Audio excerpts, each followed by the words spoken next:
Do you ever wonder what's really going on in government, locally, in the state of Tennessee, and across the country? I'm Tennessee State Senator Bo Watson, and on Tennessee Today, we dive into the issues that shape our communities, from local policy to national debates. Each episode, I break down key topics and issues, share my perspective from over 20 years in the Tennessee legislature, and talk with guests about the decisions that impact your daily life. I hope you enjoy these honest conversations and that they help you stay informed and engaged. Be sure to like, follow, and subscribe to Tennessee Today wherever you get your podcasts so you never miss an episode.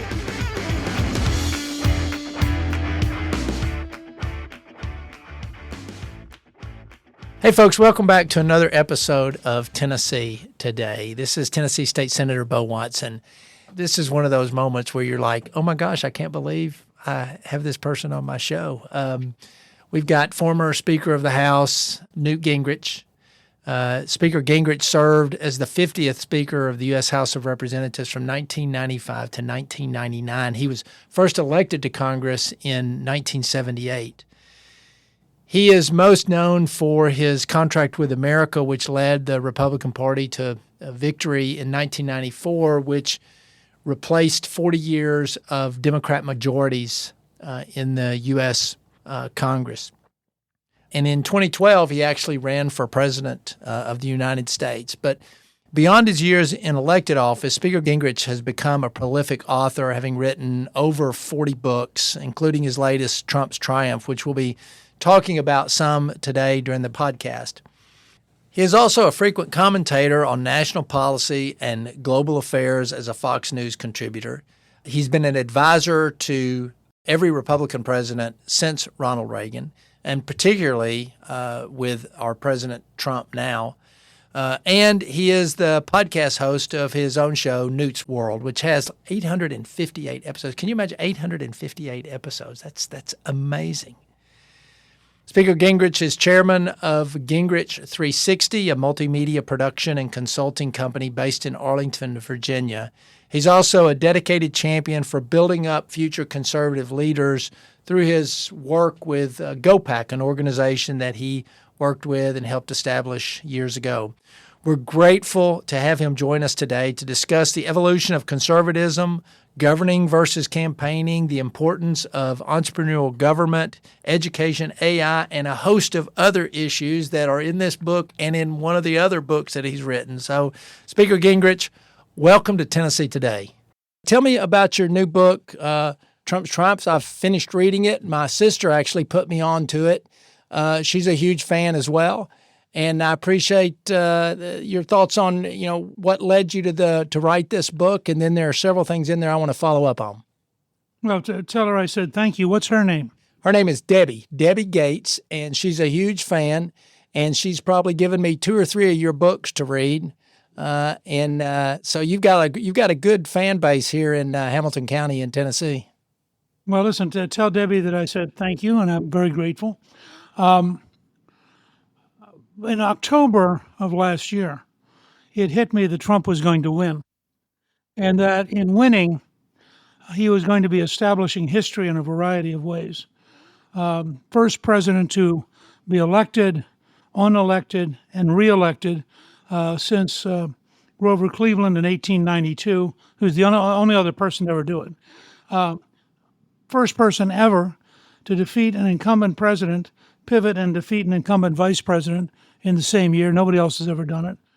And that there were things going on that the normal news media, with their focus on daily gossip, couldn't put in context. And since I was a historian by training, I thought a book that both looked at Trump's triumph, which is a uniquely personal thing, but also at America's greatest comeback, because in a sense, the two are related. The American people wanted to change the increasingly corrupt and dysfunctional establishment, and they had found their champion in Donald J. Trump, and Trump was able to survive all the attacks because of the American people. So the two actually, I think, reinforced each other in a synergistic way that it was really quite remarkable.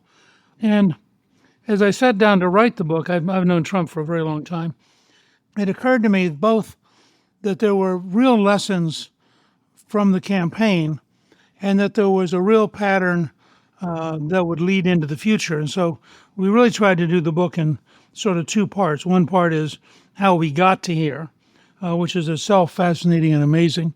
And the other part is what would it be like to really have a golden age, to really make America great again, and to really sort of break loose from where we've been in the last 10 or 15 years. And I have to tell you, it was a lot of fun writing the book. Well, one of the things I wanted to ask you about in reading the book, and certainly you highlight Trump's success politically, particularly in the campaign, but a lot of the chapters in the book are things that you have written about for a number of years, some of which, for someone like you who is sort of an innovator in policy, has to be a little bit frustrating that some of these things haven't come to reality. And yet I think in Trump, you see an opportunity for some of these things to actually happen that you've been writing about for, I'd say, 2 or 3 decades, right? I mean, from education to healthcare, you've been a stalwart of leading a reform effort that just has a difficult time in D.C. You know, in 1831, the first locomotive arrived in Baltimore from Great Britain. And by 1832, a young would-be legislator named Abraham Lincoln was campaigning on building a railroad in Illinois. In 1859, that same politician, Abraham Lincoln, stood on the banks of the Missouri River and at Council Bluffs and said, you know, we really need a transcontinental railroad. And 10 years later, they completed the Transcontinental Railroad. So from the time the first train arrived, it took 38 years to get the first Transcontinental Railroad. And I think because as a historian, I've encountered that, and frankly, I've lived it myself in a variety of ways, in a variety of issues. And I've watched Reagan, for example, as a pioneer in 1965, campaigning for governor, talk about welfare reform. And as Speaker of the House in 1996, we passed it. So it was 31 years after Reagan first proposed it. My job is to sort of say, I think these things are true. I think they're necessary. And I hope that eventually the American people will make it happen.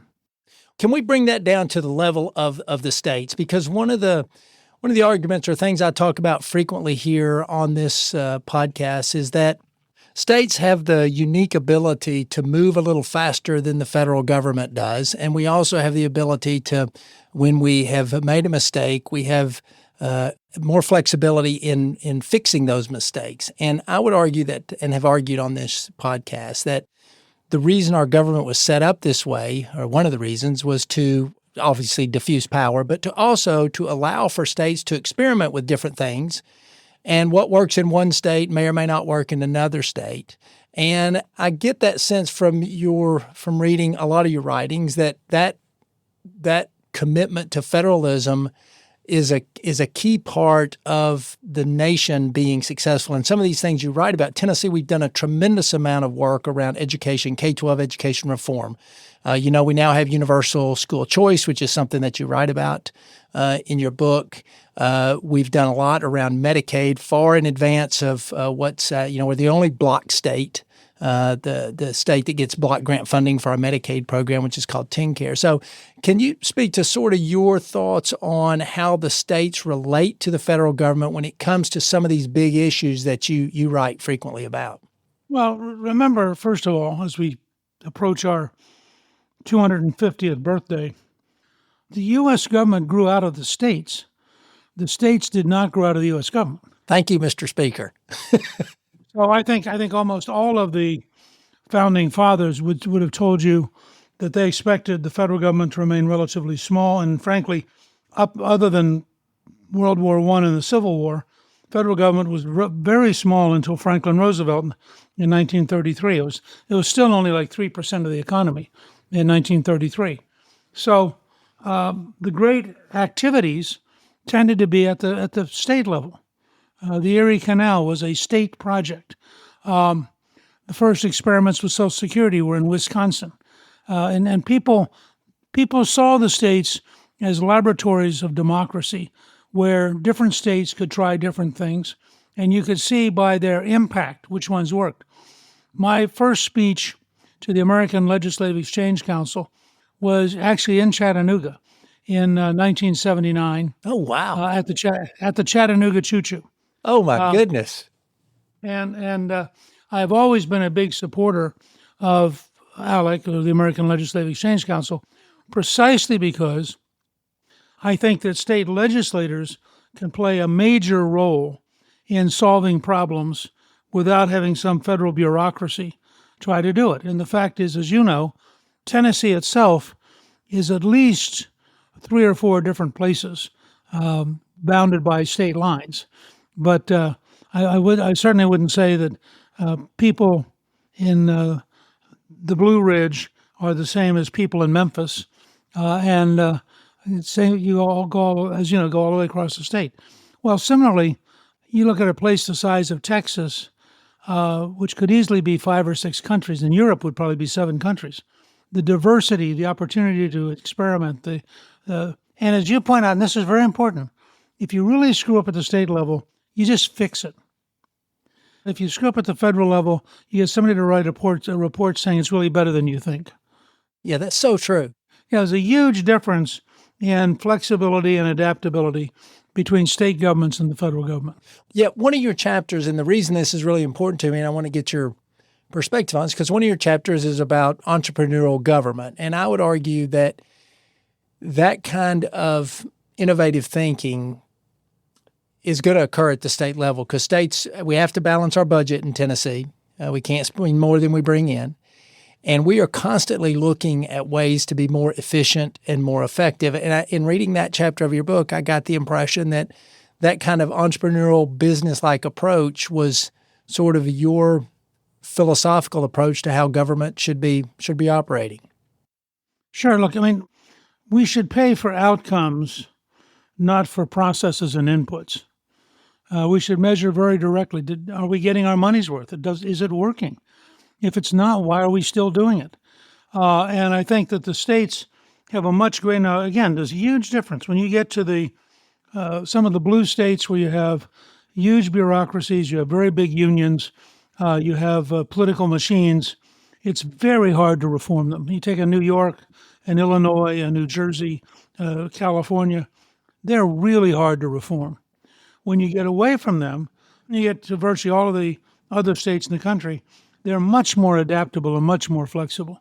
And you can tell, by the way, part of the side effect, which is taxpayers who aren't stupid are moving away from all of the dumb states and moving towards the smart states. You've had this experience in Tennessee where all these foreigners keep showing up for places like California, and you keep thinking, really? I mean, did you really have to come here? Yeah. Well, so true. I think that's kind of true for almost all of the southeastern states. We've got a lot of people from other places that have found the Southeast to be kind of a great place to not just live and not just work and not just worship and play, but to play as well. I mean, it's just a great place, right? You know that. You represented Georgia for so many years. You know, Governor DeSantis last week said if this socialist gets elected in New York, he wants to impose a tax on New Yorkers in order to be able to move into Florida, because he said, we're going to have so many people flee New York City if this guy gets to be mayor, that I want to make sure that we have enough revenue to take care of them. Well, so you've got me, you're taking me down a path here that I didn't really anticipate going down. But when you think about a state, let's say a state like Tennessee or a state like Georgia, but particularly a state like Tennessee, and for a policymaker and for someone with your years of experience in policy making and just think tanking, how do you, and this is a struggle that we are having statewide, but here locally as well, how do you continue economic growth and development without bringing in some of the problems that often accompany economic growth and development? You know, how do you not California, Tennessee? Do you have any thoughts on that? Because I think, we're really struggling with realizing that a lot of people want to live here. Our economic trajectory is incredible. Developers want to come here, but we want to keep our agricultural and land heritage.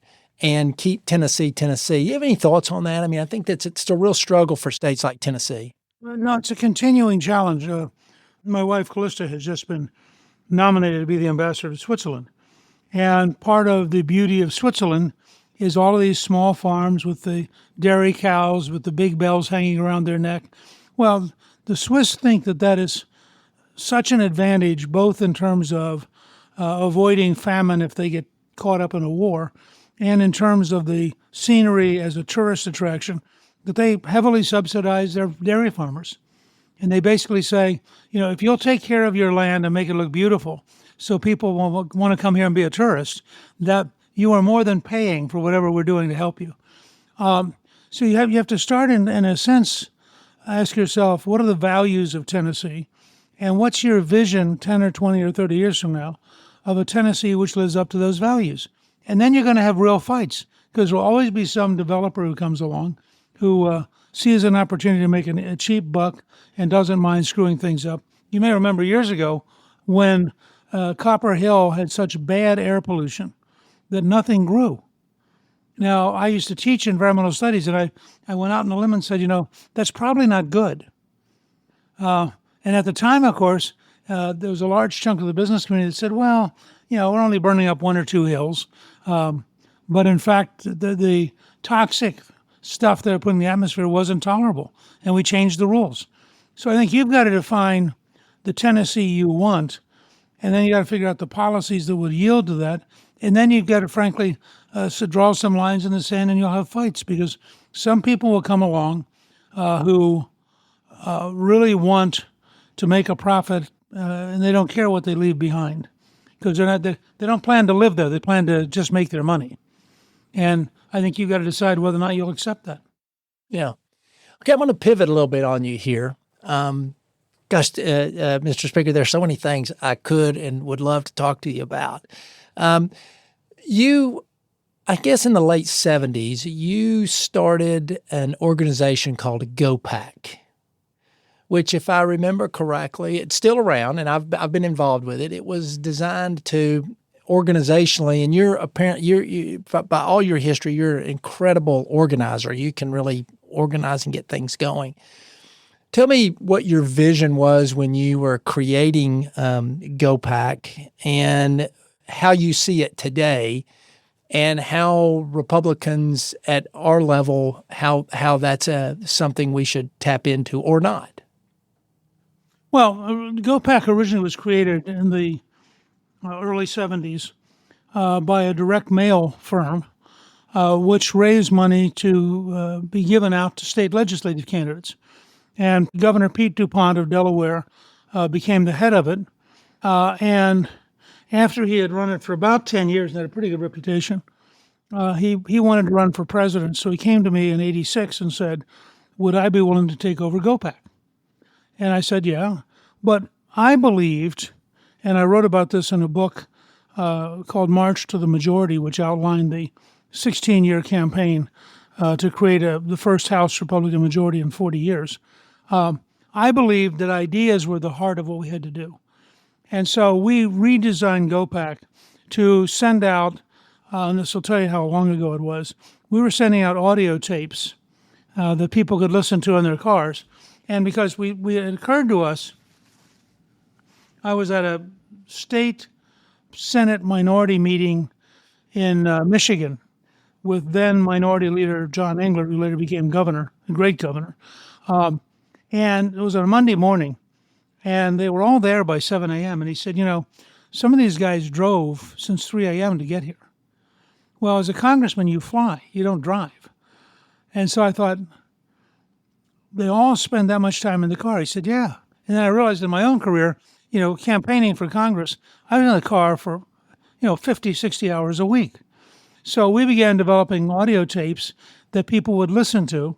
And at our peak, we had about 55,000 Republican candidates and activists and incumbents listening to these tapes. And we did it in order to develop a set of ideas which would enable people to campaign effectively. And I think part of the consequence was we recruited a lot of people. You'd have state senators and state house members who'd listen to the tapes and think, hey, maybe I ought to run for Congress. And a lot of people who came in the early 90s were attracted by the GOPAC tapes. Part of it was we gave everybody a common language, which led to the contract with America. That was really important because in order to penetrate in this culture, you have to say something fairly simple over and over and over again. I mean, think about Trump with MAGA, and just constant repetition. Or what Robert F. Kennedy Jr. is trying to do with MAHA, Make America Healthy Again. Constant repetition. And so, and I think, by the way, we're about to go back to the balanced budget as a goal for the first time since the 90s. And again, it'll take constant repetition, but it will change the whole politics of Washington if we can do that. Well, as one at the state level, I will tell you, when you have limited resources to spend, it changes your perspective. I mean, you start to focus in on things that are most important. Yeah, I've been trying to tell folks, first of all, as you know, while I was Speaker, we wrote the only 4 consecutive balanced budgets in the last 100 years. Amazing. Because we actually knew what we were doing. And I was very disappointed when I left and the guys who followed didn't get it. Because when I left, the then chairman of the Federal Reserve, Alan Greenspan, gave a speech and said they were projecting that we would have paid off the national debt by 2009. And they had a working group at the Federal Reserve trying to figure out how you would manage the money supply if you had no debt. I mean, that's how big the momentum was. And then, frankly, Bush didn't understand it, and it all kind of went away. But I'm working very hard right now to get President Trump and the House and Senate leadership to recommit for the very reason you said. If we're going to have a deficit, then I want mine. After all, if we're going to borrow lots of money anyway, why can't I have what I want? Right. On the other hand, if we're going to have a balanced budget, then I've got to be prepared to give up something too, because we're all in it together. And the difference psychologically between a team that's committed to balancing the budget and a team that just goes ahead and keeps borrowing money, the difference is unbelievable, even if it's the same people. They're just a different culture. Yeah, there's no doubt. It forces you to, and of course, almost all states, California and some others, Illinois, they're not quite so good at it. But almost all states have to figure out, we've only got X amount of dollars to spend, and what are the priorities we're going to spend it on? While we're talking about GOPAC, can you give me some kind of your view of conservatism when you first entered into the fray in the late 70s, and conservatism today? Do you see the development and evolution, a change, or are the conservatives of 1978 the same as conservatives of 2025, but the issues seem to be the same? So what's your thoughts about just generally conservatism? You can't understand the evolution of conservatism without studying Ronald Reagan. Reagan was an FDR Democrat. He was a union leader, led the only successful strike by the Screen Actors Guild. He did commercials in 1948 for both President Truman and Minnesota senatorial candidate Hubert Humphrey.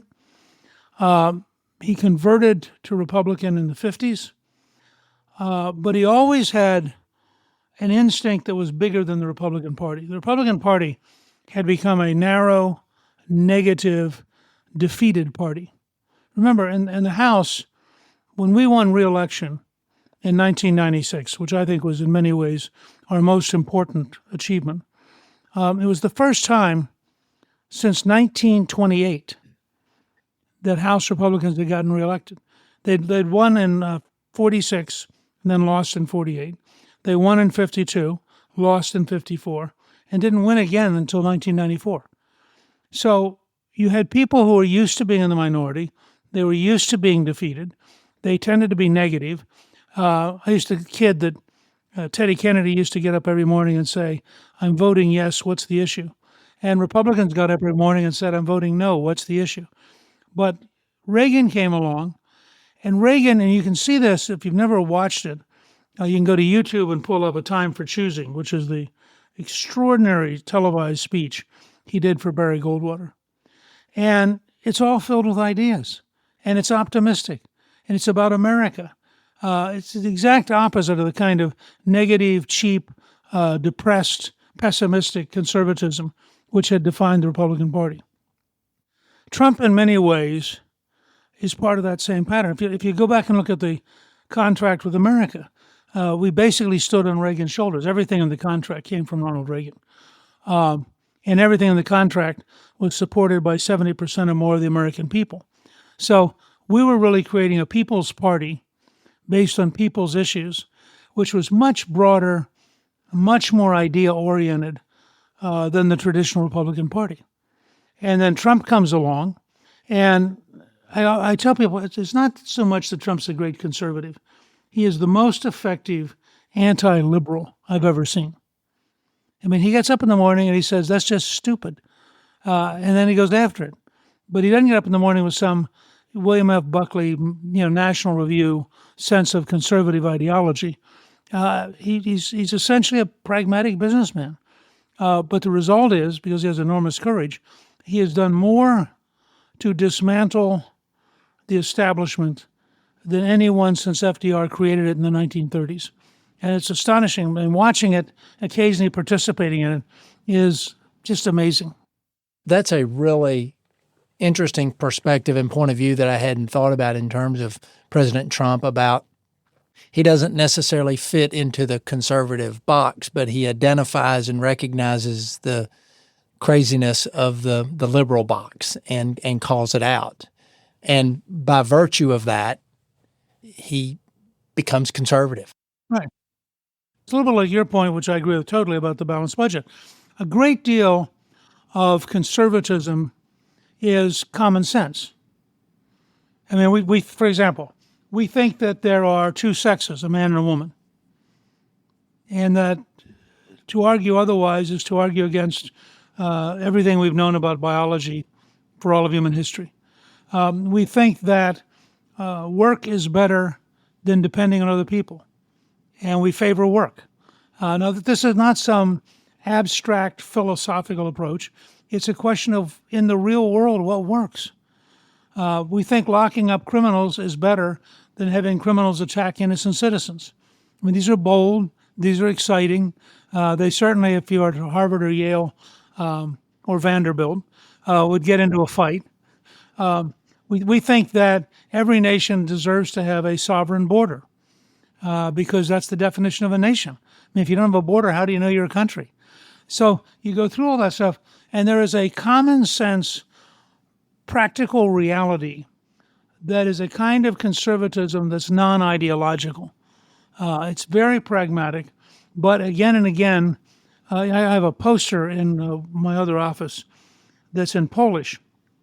Calista and I made a terrific movie called 9 Days That Changed the World about Pope John Paul II going back to Poland in 1979. And when we were in Poland shooting the film, one of the members of Solidarity came over and gave me this poster, which I now have on my wall. And it says in Polish, for Poland to remain Poland, 2 + 2 must always equal 4. And what it's doing is it's rejecting relativism. It's rejecting the power of the state, almost direct repudiation of Orwell's vision of the totalitarian state, where at one point the torturer says, if I say 2 + 2 = 5, it's 5. If I say it's equal 3, it's 3, because I define. And the Poles were saying, no, God defines. And 2 + 2 = 4 in the real world, period. And I think that's the kind of conservatism that Donald J. Trump personifies. Well, to the folks who will be watching this podcast, I just want to say we are getting a master class from a political master. Speaker, you are amazing. In your lifetime of political leadership, and you write about this again in your book, Trump's Triumph, the challenge that exists between campaigning and governing. And sometimes on the campaign trail, the idealism is difficult to translate into when you have to govern, particularly when you're governing with a slim majority. Now in Tennessee, we have a supermajority, and we're able to do as a legislature kind of what we want to do. I mean, we can override a governor's veto with a simple majority, which means, as you know, the power rests with the people in the legislature. But your perspective, because you've played both, on campaigning and then how that translates into governing and how people who may support you in a campaign have to understand that governing takes some flexibility that maybe they would not like to see. What's your thoughts around that? Well, I think for normal people, it's really hard because the normal people campaign saying whatever they think will get them elected, and they don't actually think through very much whether or not they can do it. For great leaders, and I think here of Washington or Jefferson or Jackson or Lincoln, they're very careful what they promise because they intend to do it. Trump is like that. I mean, if you look, again, I've worked with him a long time. If you look at what Trump promised, you look at the platform in the 2024 Republican convention, you look at the 58 videos he made on issues, he actually told you what he intended to do. And of course, when he started to do it, the elite media went crazy. I mean, how could he actually control the border? Well, he did kind of say that every single day from the time he came down the big escalator in June of 2015. I mean, it wasn't a secret, but it seemed to shock. I mean, I think the corruption and the cynicism of the old order is such that if you actually keep your word, they're shocked. Yeah, it is, particularly with President Trump, it is amazing how he's not doing anything that he didn't say he was going to do. And quite frankly, when I look back at the things that we have said we were going to do, so you would not realize the impact perhaps that you have had on the Tennessee legislature, but in 2006, when I was first elected to the Senate in Tennessee, was the first year that the Republicans had the majority since 1869, almost 150 years. And then in 2010, we took over the House, and we've been running well ever since then. But GOPAC was an organization that came in and helped us in 2006 as we were moving towards the majority. But things that we said we were going to do in 2006, as I look back and reflect on them, we have actually done those. We said we were going to we were going to constitutionally eliminate the income tax in Tennessee, which we did. We've never had one, but we made sure constitutionally that it was understood. We've cut about $2 billion in taxes in Tennessee over the past 10 years, which we said we were going to do.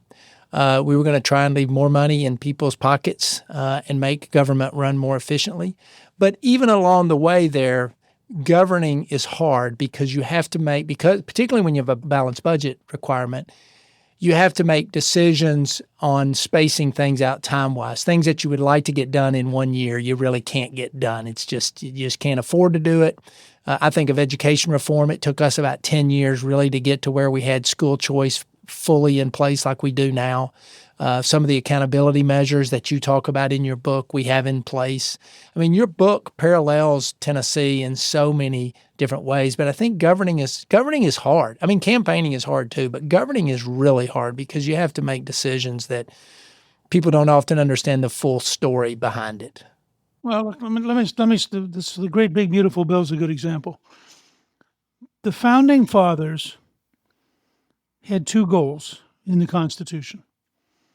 They wanted a government strong enough that Britain, France, Spain could not occupy us or tear us apart.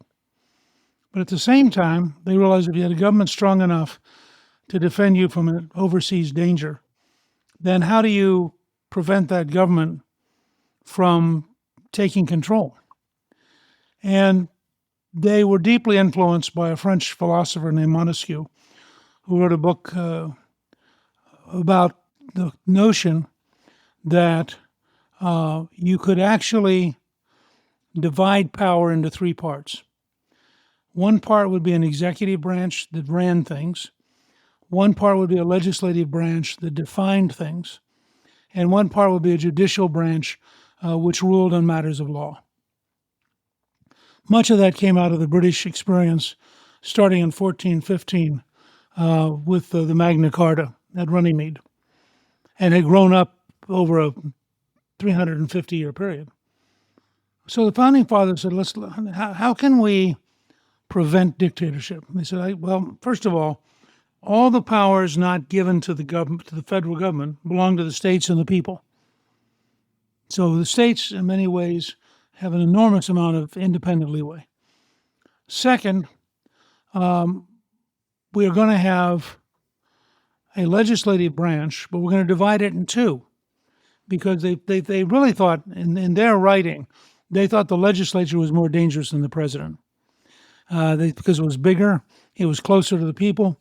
And so they said, one branch will be the House, and it'll get elected every 2 years based on population, and you will genuinely represent the people. The other will be the Senate, and it will be elected every 6 years, alternating 1/3 every 2 years, and it will be elected by the states. Now, eventually we went to popular election, but that didn't happen for over 100 years. And their goal was to set up tension. Washington said in one conversation that the Senate is the cooling saucer for the hot cup of coffee from the House. And it works pretty much like that. I thought John Thune's ability to get the big, beautiful bill through on time was an astonishing achievement, because the Senate's not designed to move very fast. So then they gave power to an executive who would execute the laws which had been passed by the House and Senate. And then they had a judicial branch, which is, by the way, the weakest of the three branches. I testified at the House Judiciary Committee a while back on these district judges who think that they're alternative presidents. And in Jefferson's age, in the Judiciary Act of 1802, they abolished 14 judges. Didn't impeach them. They just eliminated the judgeships.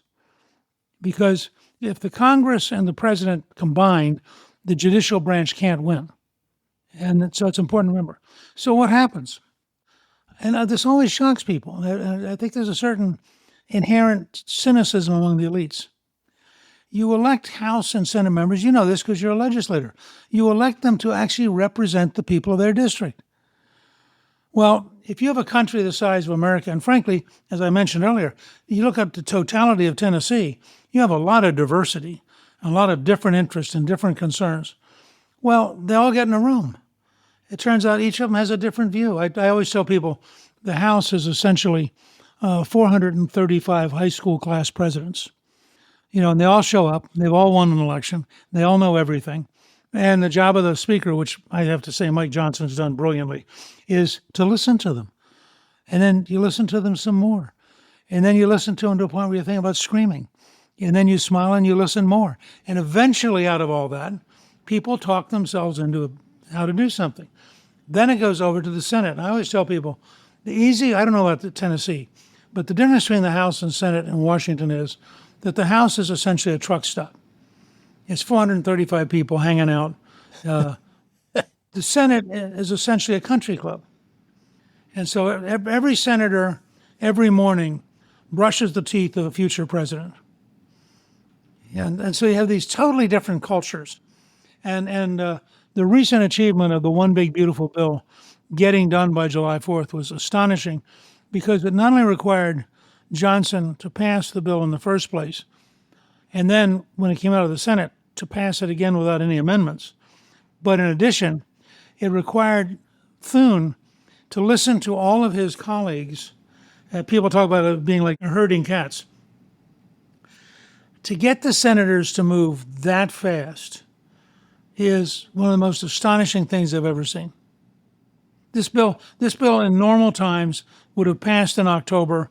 That would not have had an adequate impact, and the Republicans would have lost next year. Instead, it passed by July 4th. It's going to have a huge impact economically, and the Republicans are probably going to keep the House next year.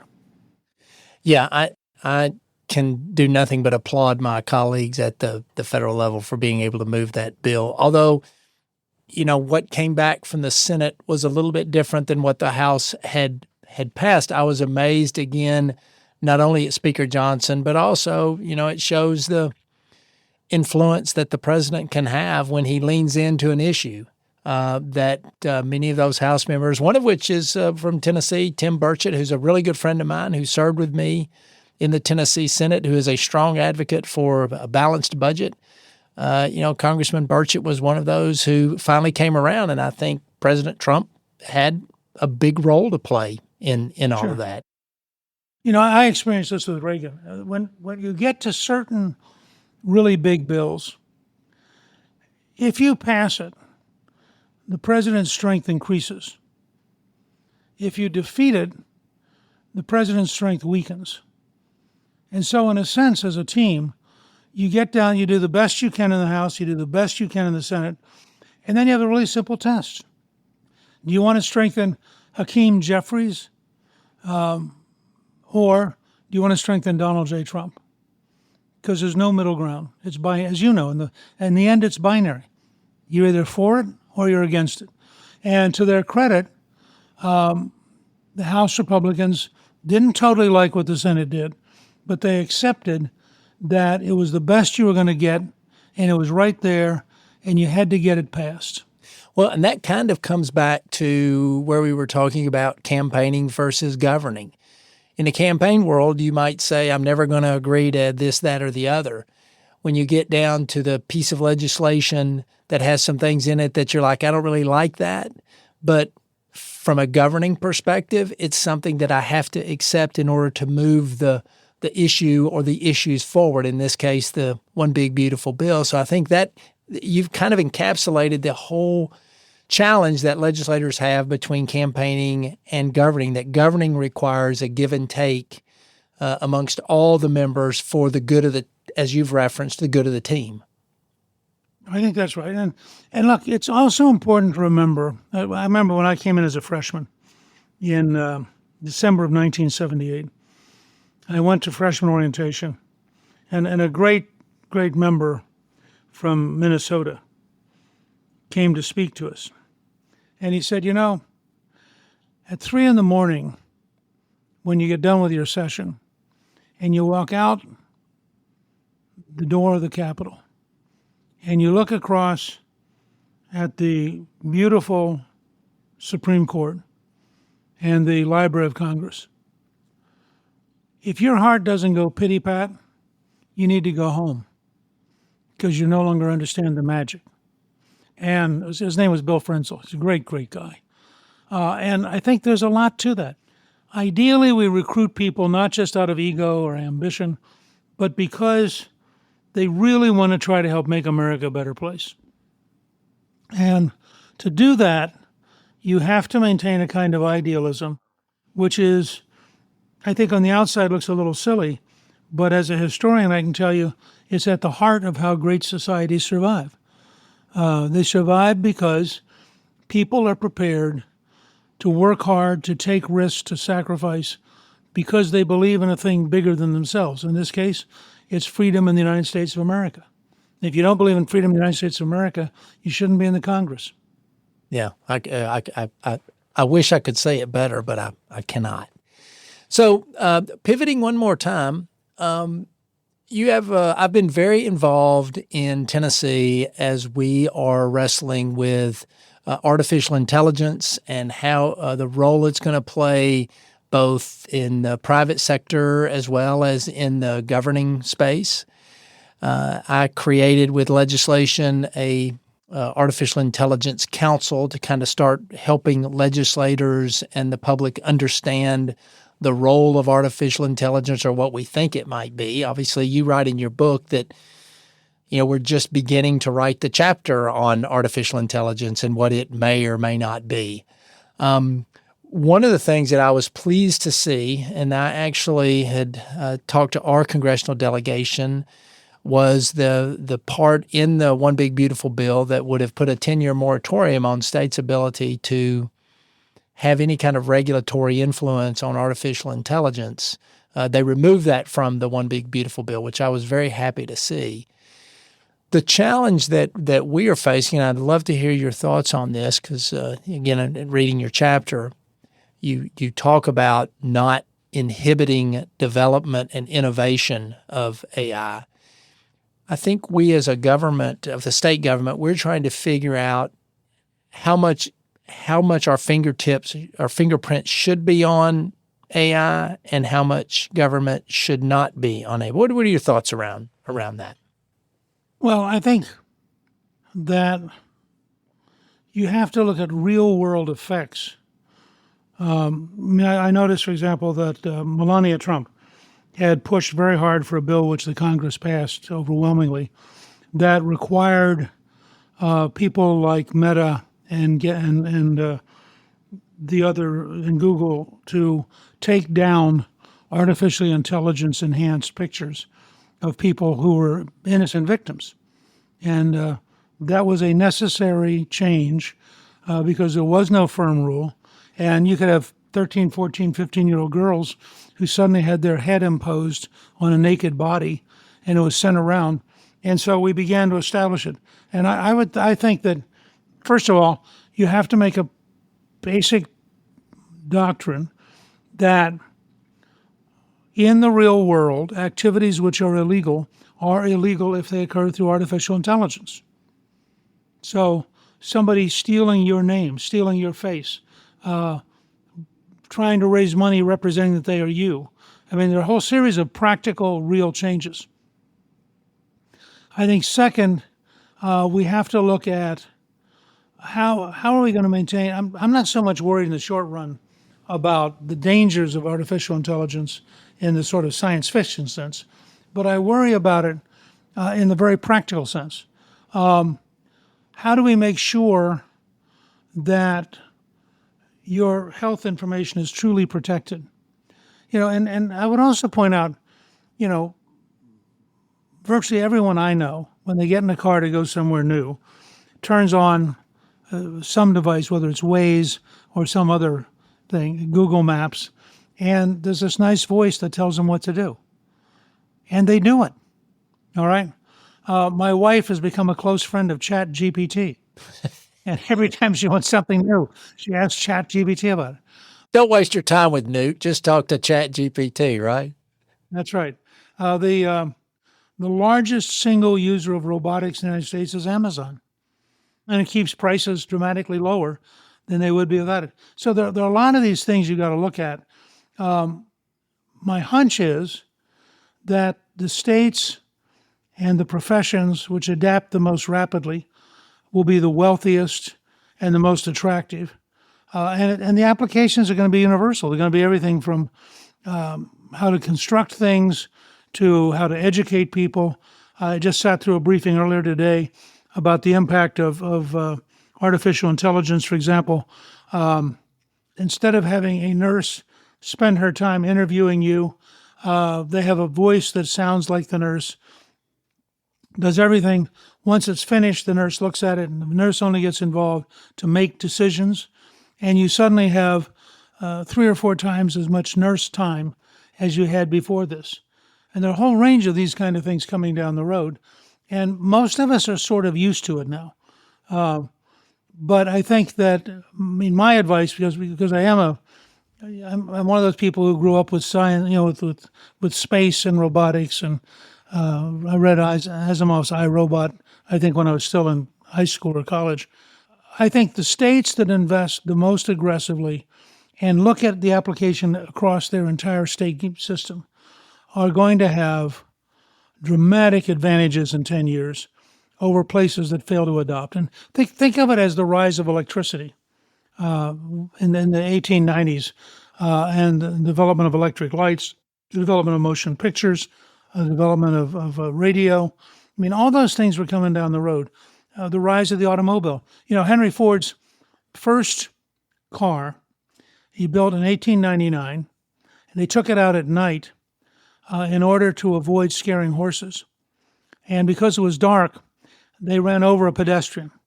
It's the first known pedestrian accident. That's a great story. I did not know that. Well, it gets better. The car was so light that they got out of the car with the wheel on the guy's chest, and they talked with the guy. Do you think it'd be better for us to finish rolling over you or to try to lift it straight up? Now, I tell people, had we had trial lawyers in 1899, they would have sued Ford. We would never have gotten the Model T, and we still wouldn't have mass-produced automobiles. But when you think about that, huge breakthroughs often start with small baby steps. And it's only looking back later you realize how big a deal that was. Yeah, and I think that of course we've been using AI for a really, really long time. People just didn't realize it was AI, but certainly with the rise of ChatGPT and particularly you referenced the imaging, and I know recent news stories about people imitating Secretary of State Rubio's voice and emails. I mean, there is we are trying to balance that innovation with also the fear that comes with any kind of new technology like this. But I think the answer there is you make the illegal activity illegal, not the technology. Yeah, great point. If you imitate the Secretary of State, you will in fact be arrested for identity theft, and you will probably end up in jail. Because just because something exists doesn't mean we have to tolerate its use.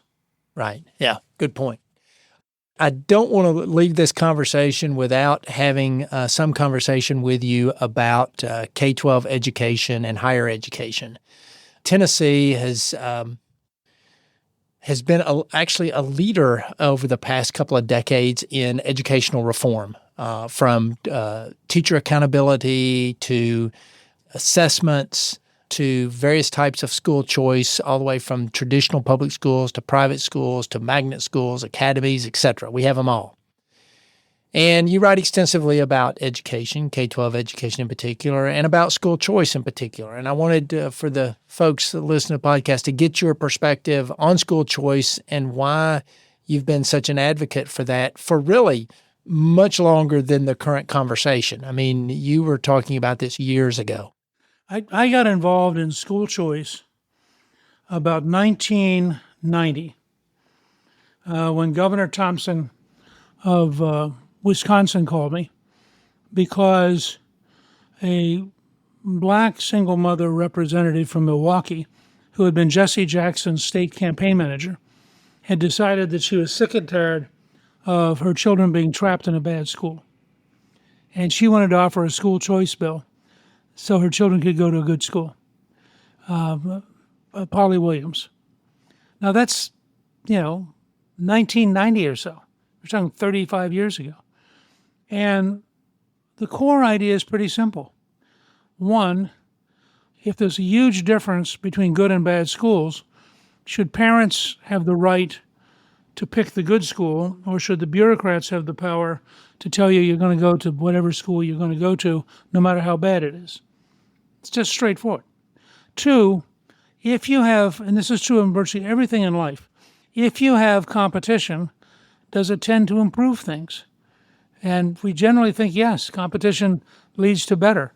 And I think, particularly as we introduce things like artificial intelligence into schools, and we get used to the idea that your smartphone is potentially a terrific device for learning. It's amazing the breakthroughs you can get.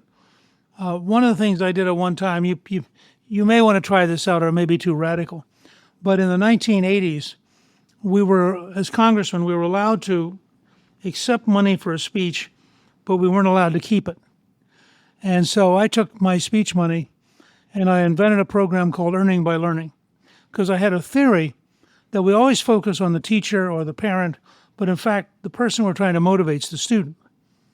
And so Earning by Learning for like second, third graders, I went into public housing in the summer and said, if you'll read a book, we'll give you $2.